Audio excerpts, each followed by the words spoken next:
पलंग लेके आएगी तो बीवी के पलंग पर सोएगा। इतना बड़ा कमीना आदमी है। वो कम्बल लेके आएगी तो ओढ़ेगा, वो तकिया लेके आएगी तो बिछाएगा। अरे इससे अच्छा था कि मस्जिद के गेट पर जाकर भीख मांग लेता।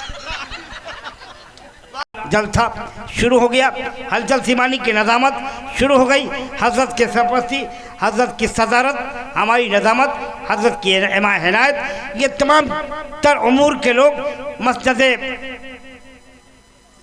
मेंबर रसूल पे विराजमान हैं, जलवगर हैं, जिनके जमाल जहरा का दीदार, इनके रुखे ज़बा की ज़ियारत हम और आप मुस्तक़िल तौर पे कर रहे हैं। बड़ी बड़ी शख्सियतें हैं। आइए आपके हवाले मैं कुछ नातिया अशार पेश करना चाहता हूँ। शेर मुलाहज़ा कीजिए, मोहब्बत से कहिए सुभान अल्लाह। अच्छा एक चीज़ बताइए, मैं आपका मेहमान हूँ कि घर का हूँ?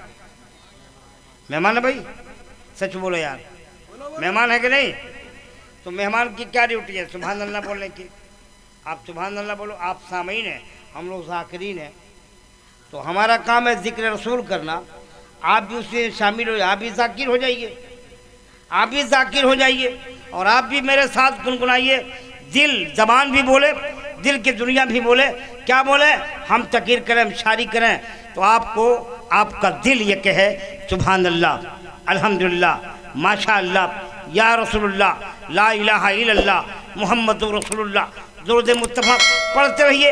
ज़बान से ज़बान चलती रहे और कान सुनता रहे, बस ये करते रहें आप। इंशाअल्लाह आप बहुत सवाब यहाँ से इकट्ठा करके जाएंगे। तो एक शेर सुनाता हूँ अल्लामा सैयद नज़रुल हसन से हवाले से, हज़रत हाफिज़ तस्लीम मदनी के हवाले से, ये तमाम उलमा मटीरियल के हवाले से एक शेर सुनाता हूँ कि अंबिया में हबीबे खुदा कौन है।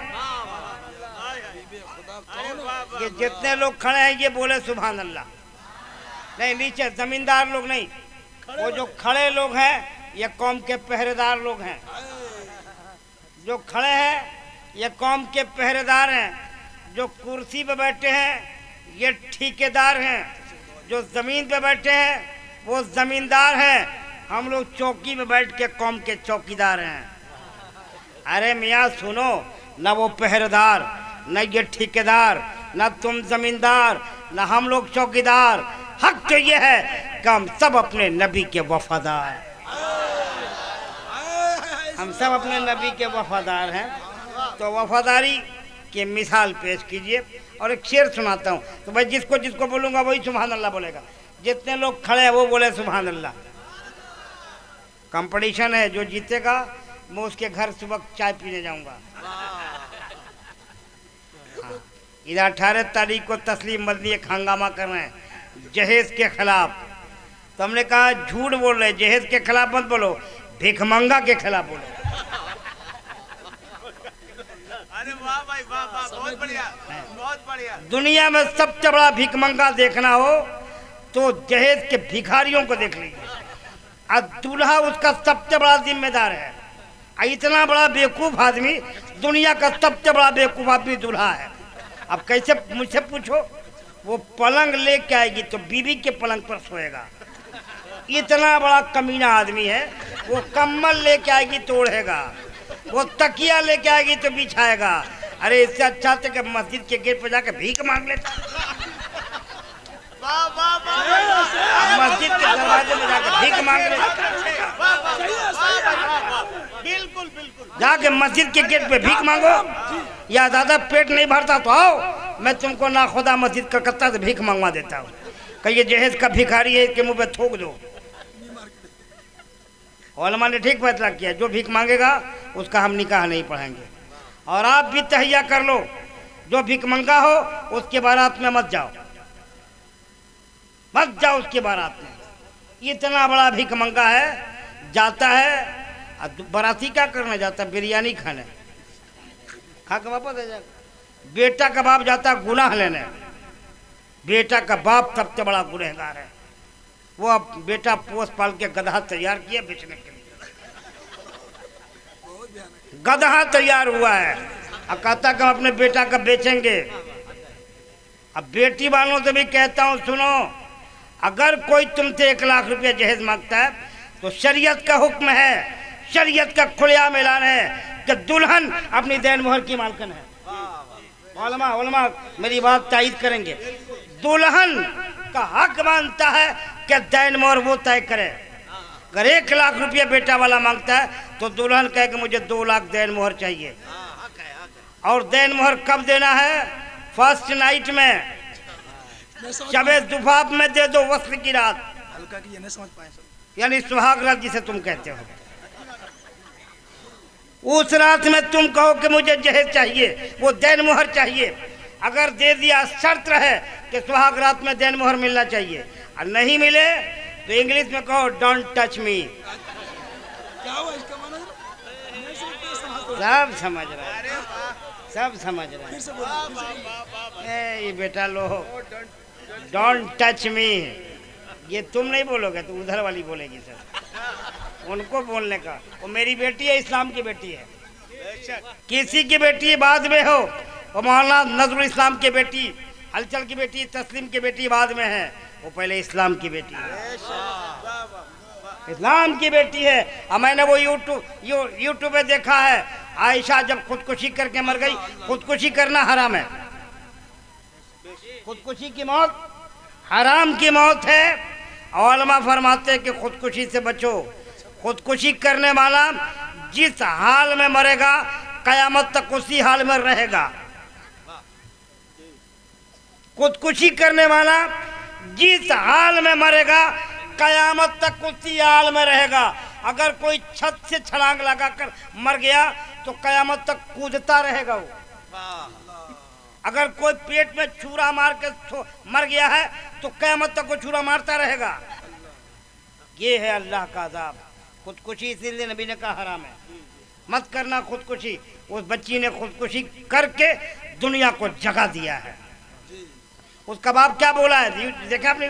वो कहा कि मैं अब नहीं चाहता कि दूसरी आयशा मरे,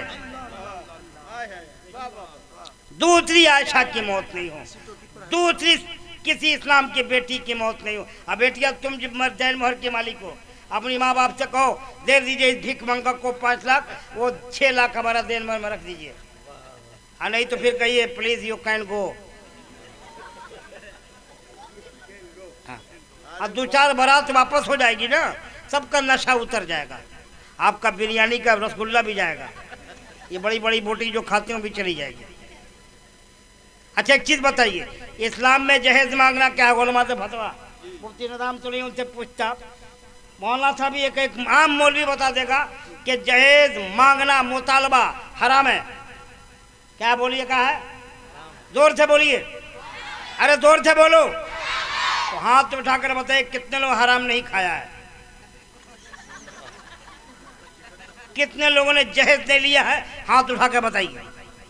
ये हजरत एक सैयद साहब है, ये बेचारा शरीफ आदमी है, इनको दुल्हन नहीं मिल रही थी इसलिए फ्री भी कर लिया। बहुत मेरे बेटा है, अल्लाह अच्छा रखे। सैयद साहब कहें कि मैं फ्री, ये देखे उठाइए तो इधर कितने लोग फ्री शादी किए हैं, उठाइए तो कितना लोग फ्री शादी किए हैं। ये बेटा खड़ा हो जाता बाबू जरा सा, ये लड़का फ्री शादी किया, हाँ हो गई शादी, कर लिए, अच्छा खड़े रहो, खड़े रहो। एक लड़का बोला मैंने फ्री शादी किया, और कोई है कौन फ्री शादी किया? कितने लोग करेंगे? अरे बलियावी साहब, इसका नाम बलियावी साहब है। आपने फ्री में शादी की है? तुम जगह है, बहुत ध्यान दे रहे हैं, उठ गया मजमा, उठ गया। फ्री में शादी एक लड़का किया, बकिया लोग, अरे बकिया लोग, अच्छा एक लड़का उधर था, बकिया लोग का खाए हैं?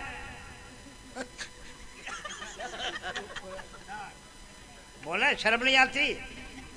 जा करके काका खा के चले आते हो, अब बोलते हम मुसलमान हैं। वादा कीजिए कब शादी करेंगे। अब हाथ उठाए वो लड़का, माँ बाप जिम्मेदार नहीं है, शादी निकाह कबूल करता है बेटा, निकाह दूल्हा कबूल करता है। हाफी साहब, मौलाना साहब, निकाह कौन कबूल करता है बोलो? अरे कौन करता है? कौन करता है? दुल्हन किसको मिलती है? दूल्हा को। अब गुनाह किसको मिलता है? उसके माँ बाप को। माँ तो बेचारी नहीं जानती, बाप को मिलता है। तो वो लोग हाथ उठाएं जो फ्री में शादी करना चाहते हैं। 1 रुपया नहीं लेंगे। देखते कौन जन्नती लोग हैं जो फ्री में शादी करना चाहते हैं।